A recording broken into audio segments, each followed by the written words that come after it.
Hello everybody, welcome to the Wonky Angle, where I talk about electronic music, both new and old. And today I'm talking about album number 3 from Fortet, Rounds. Alright, finally we've made it to the project in this series I was probably most excited to cover.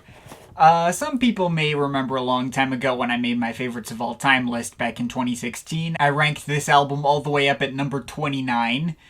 This is an album that I hold very close to me. It's the project of his that has most regularly been in my listening rotation. And I mean, his first two albums may have been really solid and delivered a lot of cool ideas, and definitely have a similar nostalgia factor for me. But when I came back to them and really analyzed them and what went into them, there was only so far I was able to go. Rounds takes a lot of the same formulas from those albums, combining the jazziness and sonic density of Dialogue's best moments with the pleasant and warm comforting folktronica vibes that Pause delivered, and quite frankly perfects all the ideas explored on both into one neat little package that can just hit me all at once. It may seem fairly simple in its construction once again. He's not doing that much beyond like looping and chopping up samples, but he still created such a nicely cohesive project with super ear-catching sound design that once again sounds more like the product of a full band rather than a menagerie of sounds that don't necessarily belong together.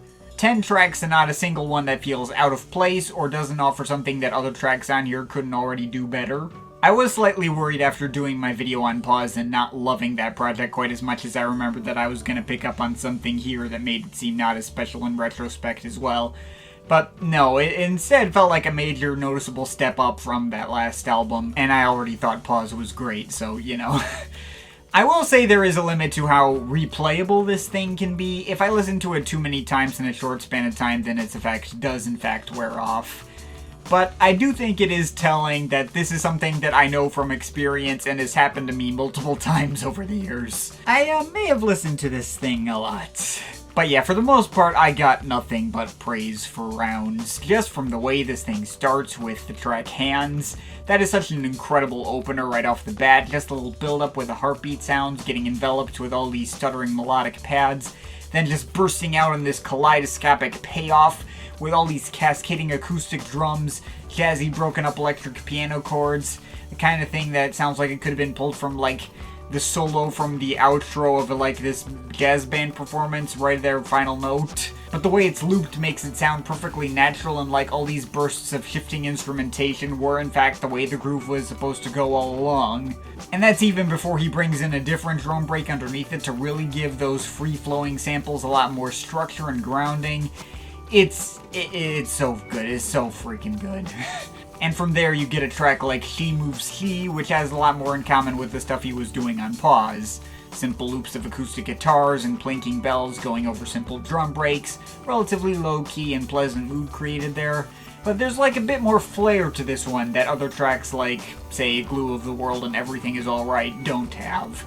Bit more attention to detail, interesting stuff like when those random, more intense sounding guitar snippets glitch in and out near the back half of the track, alongside of a lot of other moments where he cuts all these loops up a lot more. It sounds a lot more patchwork-like. And yet, despite that clear evolution to the sound, those parts don't change or cut out of the overall vibe of the track. It feels a lot more singular and simple than it actually is, and perhaps as a result ends up more replayable than a lot of that similar sounding stuff from Pause. And it also comes with a bonus interlude called First Thing that carries directly out of it, and just, you know, makes a quick little ambient moment out of some of the same electric piano sounds. Not the kind of thing that'll, like, stick out to you as noteworthy, but it does feel like it serves the album nicely as maybe a way to bridge its two surrounding tracks, I guess. Leads very nicely into My Angel Rocks Back and Forth, which is the single sparsest sounding non-interlude track in the bunch. At first there's nothing to it beyond these fuzzy, breathy, clunking percussion sounds that create the sense of open space, and that main harp line which is so easily recognizable and memorable. Do, do, do, do, do, do, do, do, do, do. One of the first melody lines that pops in my mind whenever I think about Fortet in general. And you really don't need much more than that to carry the track for the most part. But then in the second half, that empty space is filled in with all these reversed guitar samples that give the track a much warmer and fuller sound. And like with the second half of She Moves She, it's not a change-up that fundamentally alters the vibe of the rest of the track. It just so happens to service the melancholy and lonely mood of everything and fit in perfectly. And then next up there's Spirit Fingers, which contrasts the previous track quite a bit by being the glitchiest and most frantic sounding track in the bunch. All these chopped up guitar and harp sounds stuttering at high speed alongside all these layers of chiming bell sounds. It's got a lot more nervous energy than everything else here. Helps give the album more flavor and variety, and I'd be able to recognize it by name by the very first note. Though I'll also admit it's not one of my hugest favorites here. I like it a lot, but I don't quite love it. It is also interesting that this just so happens to be the one track from this era of his career that still commonly shows up in his more recent live sets. So I guess this is one of Hebden's own personal favorites or something. Yeah. But whatever. We then move on to Unspoken, the 9-minute sort of centerpiece of the album. It may stick out on the track listing if you just look over the track lengths. It looks like this would be this big important moment for the album, and it definitely isn't not that. Though I will say it doesn't feel like any significantly more important a moment for the album than the previous highlights from here I've talked about. Or it doesn't feel that much longer either. Those 9 minutes always zip by super fast whenever I put this thing on. But it is an excellent track. Possibly my favorite here, just not by much, if so. The drum breaks here are super crisp and heavy, and those tambourines give it that extra flair, the kind of thing that you'd later see reflected in the more recent work of artists like Spunkshine. The loops of pianos are very low-key and moody, but intimate and welcoming, and create an oddly memorable pattern that you wouldn't think would work as well as a hook as it does. And the whole track gradually builds up and down quite dramatically. There are moments in this track where the mix just gets super dense, fitting in lots of glittering wind chime sounds, lots of reversed acoustic and electric guitars, squeaky horn solos that sort of remind me of the best moments from Dialogue. It sounds absolutely freaking gorgeous, and every moment just feels so perfectly paced and emotionally resonant. After that, there is one more interlude in Kia, which is basically just 30 seconds of barely audible blinking sound effects. Admittedly, doesn't add anything all that notable besides possibly serving as a super quick breather between its surrounding tracks, and it probably would not make the album any better or worse if it were taken out. But hey, it exists. It is a running theme of Fortet albums to be fleshed out with, these tiny, barely noticeable ambient interludes like those. Not the first and far from the last time he'd do that kind of thing. I mean, 16 Oceans had 5 of them or something. And they probably serviced that album better than the ones on here did, but I digress. Anyway, we then move on to the last stretch of the album. As Serious as Your Life is another one of the most easily recognizable and catchiest tracks Fortet's ever made. Mainly focused around a loop of these electric bass lines going over these harpsichord sounds that makes the track resemble some late 60s, early 70s folk pop instrumental or something. It's bright and energetic, and manages to be one of the happier sounding tracks despite, I think, technically being in a minor key. But also those openly retro flavors give it this oddly nostalgic edge to it that's always stuck out to me. Well, another one of my biggest favorites here. And They All Look Brokenhearted has a really nice intro of minimal ascending vibraphone melodies, and then turns into this much more guitar-focused track like If Spirit Fingers Developed a Drinking Problem. A lot more downbeat sounding, the groove is a lot more off-kilter and lumbering and strange, but somehow still just manages to make use of these inebriated loops in a way that still sticks in your head easily. And finally, the project closes with Slow Jam, supposedly the only track on here that Hebden contributed an instrumental performance of his own on the guitar. And fittingly enough, this might be the track on here that most effectively captures that whole live band feel with the way its drum breaks bounce along and dense layers of melancholy guitar lines progress. The mix is so seamless it doesn't even sound like samples at all anymore. One last nice emotional note to satisfyingly close the project out. And yeah, that's everything on Rounds.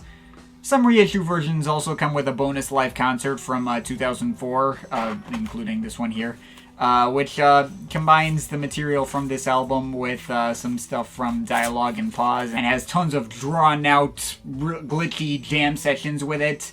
It's pretty neat, and gets way more out there experimental than you would expect. This version of Spirit Fingers especially goes completely off the rails. And there's this really fun mashup of Hands, No More Mosquitoes, Calamine, and Tangle at the end that's pretty epic. Though I'll freely admit that the whole concert is the kind of thing, like, you listen to once, think, oh, that was pretty fun, and then you don't really think about it again. It's a fun listen if you're curious, but nothing outright essential. Not even close on the level of, say, that Live at Funkhouse Berlin set he put out in 2018. But yeah, the main bulk of Arounds is an incredible freaking album. Now, I could theoretically see people making the case for other albums of his being stronger and more cohesive. A lot of people have said Pause was their favorite, for instance, and I do in fact think that project did feel a lot more like a unified whole than this one does. That album was also made just with sample manipulation, but it didn't just emulate the sound and feel of a live band. It sounded like it really was all being played by the same band. When I hear that project, it just sounds like a group of a few people coming together in the same space and playing their instruments next to each other. Rounds, meanwhile, it's not an album that's really going out of its way to hide the method in which it was made. It's not too difficult to guess it's pretty much all samples, both from all his stuttering and manipulating these sounds, but also in the variance of how all the instruments sound from track to track. Like the kind of thing that was being played by 8 different bands at different times instead of just one. But at the same time, this is also an album that delivers on the kind of magic that I can only get from sample-based albums. The way it feels like the best parts of several different eras of time mashed together to make its own original vibe that feels completely timeless, disconnected from the sounds of any one era in particular, and still all feeling like everything blends and belongs together. This is the kind of album where nearly every track is among my favorites he's ever done, yet there's not any one moment that really outshines any of the others. Every track that isn't an interlude feels like it was given equal importance. And this is also the kind of project that I can listen to pretty much any time. The only way it won't hit as effectively is if I've already listened to it like 5 other times in the past few days. If you've never heard any Fortet album before, this has to be the one I would most highly recommend starting with. It feels personal to him and the kind of thing only he would make. It's super immediate and accessible, but not to such a point where anything feels thin or underdeveloped. The kind of thing that seems like simple and pleasant stuff to vibe to on the surface level, but very clearly had a ton of effort put into every detail. And of course it has just been a gigantic integral part of my life that's just really helped form my music taste as well. I love this album to bits. It's still one of my favorites of all time, still totally holds up every single bit of it. Even the interludes, which I did dunk on. But yeah, I'm overall feeling like a 9.3 out of 10 on this. But of course, this is just my opinion. You can feel free to disagree with it, but I'd like to hear your thoughts. Leave the comments in the comment thing down there. Shout out to my Patreon supporters. They're awesome people. You want to add yourself to that list or make me a review of something, link to my Patreon is in the description.